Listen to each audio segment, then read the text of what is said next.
আজ আমিও বের হয়েছিলাম বাইক নিয়ে। ভেবেছিলাম বৃষ্টি একটু কমলেই সব ঠিক হয়ে যাবে, কিন্তু শহরের একটার পর একটা রাস্তা দেখে মনে হলো আমরা সবাই একই সমস্যার মধ্যে আটকে আছি। একদিকে দীর্ঘ ট্রাফিক, অন্যদিকে জলাবদ্ধতা। যে রাস্তার কয়েক মিনিটের পথ, সেটাই হয়ে যায় ঘন্টার পর ঘন্টার অপেক্ষা। চল বেটা একটু হেল্প করি। একটু বৃষ্টি আর পুরো শহর যেন নদী হয়ে গেল। ভাই ডুবে গেছে রাস্তা, রাস্তা ডুবে গেছে।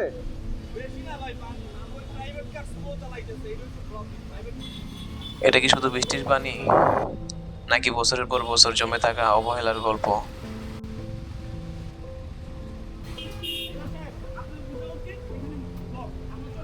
প্রতি বছর একই দৃশ্য, একই রাস্তা, একই জলাবদ্ধতা, একই ভোগান্তি। ক্যালেন্ডারের সাল বদলায়, কিন্তু সমস্যাটা বদলায় না। বাইক চালা থেকেই বুঝলাম পানির নিচে কি আছে সেটা আন্দাজ করার উপায় নেই। কোথায় গর্ত, কোথায় ভাঙা রাস্তা, কোথায় খোলা ম্যানহোল, কিছুই দেখা যাচ্ছে না। একটা ছোট ভুল, এক সেকেন্ডের অসাবধানতা, আর মুহূর্তেই ঘটে যেতে পারে বড় দুর্ঘটনা।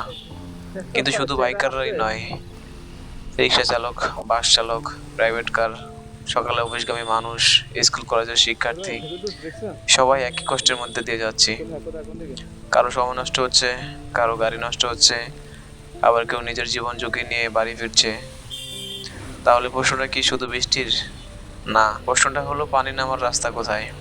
কোটি কোটি টাকার উন্নয়নের কথা আমরা শুনি, নতুন রাস্তা হয়, নতুন প্রকল্প হয়, কিন্তু সামান্য কয়েক ঘন্টার বৃষ্টিতেই যদি সেই রাস্তার পানি নিচে ডুবে যায়, তাহলে সেই উন্নয়নের সুফল সাধারণ মানুষ কোথায় পেল?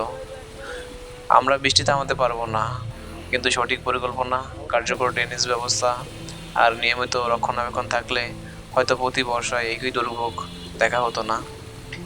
কারণ সমস্যাটা বৃষ্টির নয়, সমস্যাটা আমাদের অব্যবস্থাপনার। আমি শুধু চাই একটা শহর যেখানে বৃষ্টি মানে স্বস্তি হবে, ভোগান্তি নয়।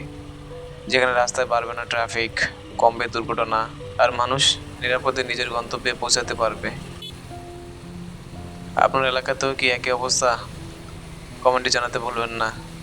আর যদি মনে হয় এই সমস্যার সমাধান হওয়া দরকার, তাহলে ভিডিওটি শেয়ার করুন, কারণ পরিবর্তন শুরু হয় সচেতনতা থেকেই।